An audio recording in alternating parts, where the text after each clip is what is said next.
Hello, and welcome to Informed. I'm Randy Taylor. Thank you so much for taking the time to join us here today. This show is focused on just that, to bring you experts to inform you on a wide range of topics from health to business, politics, relationships, and much more. Something that's bothered me for a very long time in this country is the disproportionate amount of taxes that small businesses are asked to pay. 70% of all jobs in this country are created by small business. They work far longer hours than most. They take more chances than most, create more jobs, and carry the burden with them home every day, and still are asked to pay a punitive amount of taxes should they, heaven forbid, become somewhat successful. Small business owners, well, they get it from all sides: tax on income, on growth, on passive assets, and tax on higher capital gains inclusion. Listen, we all need to pay our fair share of taxes to contribute, but the key word here is fair. I'm thrilled to bring this show to you today, and maybe, just maybe, small businesses can get a bit of a break. On the show today, it's a great pleasure to welcome founder, president, and financial planning strategist of Do Financial Canada, Dave Otto. Dave, thanks so much for joining us today and agreeing to share your knowledge with us. Thanks, Randy, for your interest in how we're helping business owners and households. Listen, before we get into, the reason that we've got you on the show today, I've always been fascinated why people do what they do, and more importantly, I guess, why they do it. There's almost always a story. Is there for you? Why was it that you got into this field? Well, I guess if we go back, my sister and I were raised by a single mother. It starts there. Like most single parents, she lived on a single income to pay rent, food, taxes, kid stuff, the normal stuff. But as you can imagine, with limited income, she was never able to afford a vehicle, home, annual vacations, and retirement savings. So in the end, I guess I just felt I wanted to change that. I wanted to reduce stress for people, all people, especially single parents, and to find a way to increase spendable income for all of them.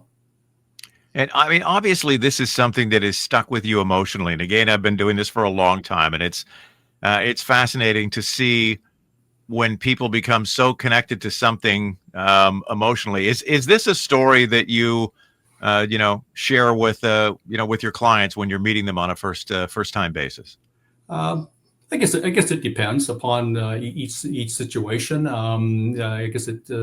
I always try to engage the client first to find out what their story is, and definitely, if it's kind of relatable, I certainly take the opportunity to share it. Well, I think it's an incredibly powerful story, and it's something that comes from the heart, and it's certainly obvious why it is that you're plugged in and doing what you do. Is your approach to help business owners to avoid taxes altogether? We hear that all the time, that these corporations and business owners, they're not paying any tax. Is it that, or simply to make it more fair? Well, I guess avoiding tax in the current environment it is going to be certainly difficult, because it's going to take taxpayers demanding politicians to spend less and to waste less. In the interim, what I can do is share strategies for these business owners and households how to pay less tax and recover financing costs that they're paying to banks. When you're having conversations, and I assume you work an awful lot with small businesses, is that true? Correct. Yeah. So when you're having that discussion about the amount of taxes that they're paying, and I know you're very passionate about this, but when you start talking about government waste and the very need for the amount of taxes they're being drawn from is based on mismanagement, what's the reaction from business owners? Is this something that's kind of in the back of their minds all the time, and it's really bothering them? I guess something I ask business owners at times is do they think taxes are theft? And I guess it sparks the conversation, obviously, because again, they're taking wealth that we have created. Most often, we've already paid the tax on it, and because of their wasteful spending, it just seems like we are paying double and triple tax in most situations. So, it certainly we can certainly talk at length at their experience with taxes and their frustration. We see it so often where business owners, they start to earn money, and lots of times that might be year 2 or 3 or 4, or who knows when. And then they end up with capital stranded in the company. So I'm a business owner. I take a small salary so I can support my family, but then the rest of the money stays in the company, and I leave it there because it's so heavily taxed if I take it out or if I invest it. What are some of the strategies that most small business owners don't know about? Well, I guess tax is the number one wealth destroyer. We usually just don't want to admit that, but financing costs is number two. But unfortunately, traditional financial planning has no solution for either of these wealth destroyers. Thankfully, I had two secret strategies revealed to me that have put a huge dent in these wealth destroyers. These are strategies I found that the wealthy use more so than the middle class. The first strategy is to put money in places where you don't pay tax. That's what the wealthy do. And it sounds very simple, but there's a lot of truth to that. Second strategy is to stop doing business with banks. You see, the wealthy keep their capital under their control. They don't let the banks control it. By doing so, the wealthy can finance acquisitions from inside their business and households where they can profit instead of the banks. As one of the few financial planners in Canada certified on these strategies, I feel a great responsibility to share them. My challenge is capacity. I simply don't have enough time to share with a large group. We have to limit it to a small select group of people at a time. So in looking at this, and I interview a lot of small business owners. I've worked with a lot of small business owners, and I get the sense, and I do, a number of shows on financial planning as well, but I get the sense from the business owner side that they feel like, somebody's been lying to them for a long time, that these strategies are there and available, but they're hidden.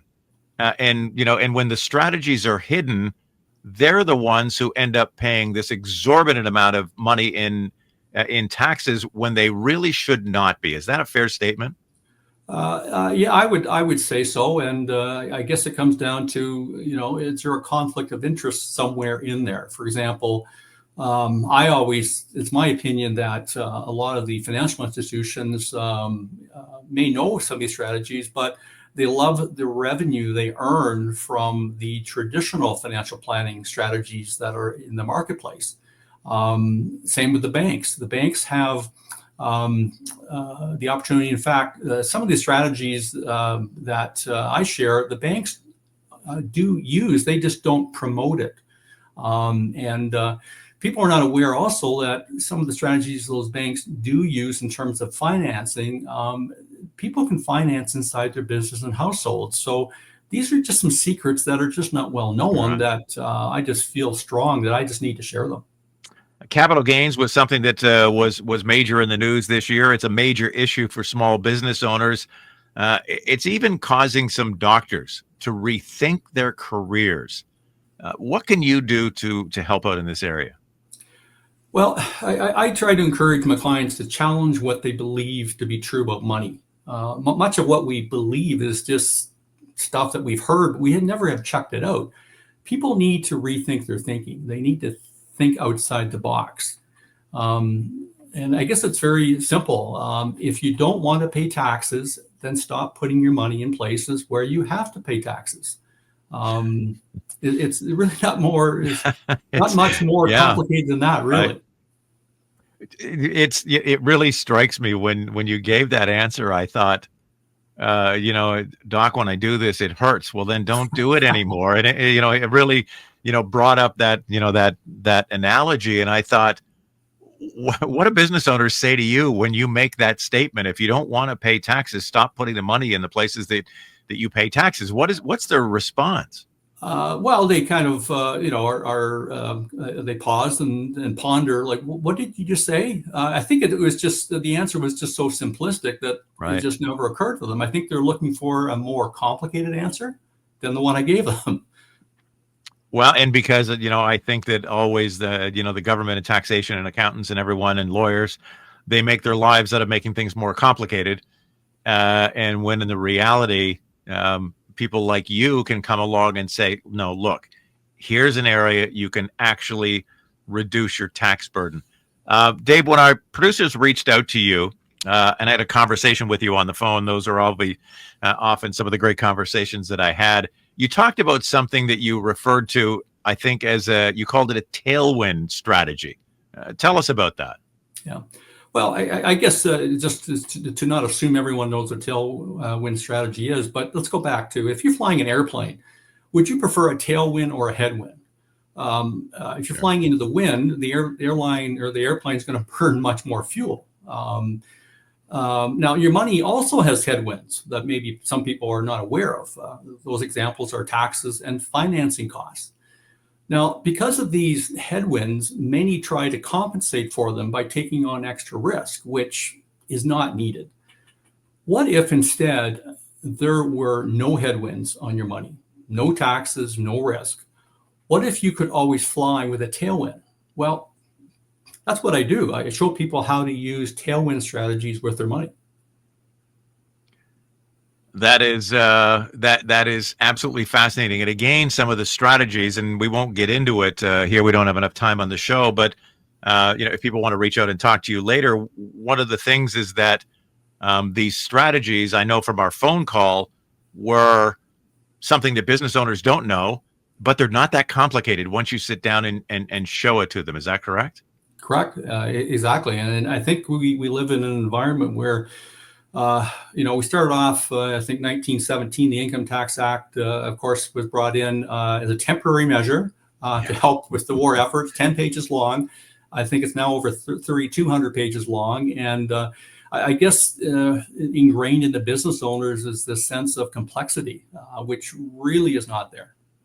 It's, I've done so many shows on business and taxation and the rest of it. And again, hearkening back to what it is that business owners are facing, the fact that Canada now pays more in debt on the interest every year than the total they collect from GST, which, business owners work so incredibly hard. They miss Little League. They work weekends. They, sit down and, have pretty heated discussions with their spouses about taking out another, a third mortgage on the house to float the business in longer. And then to hear that all of that taxation is swallowed up just because of fiscal mismanagement of the government, that we're now spending more than we take in the entire nation.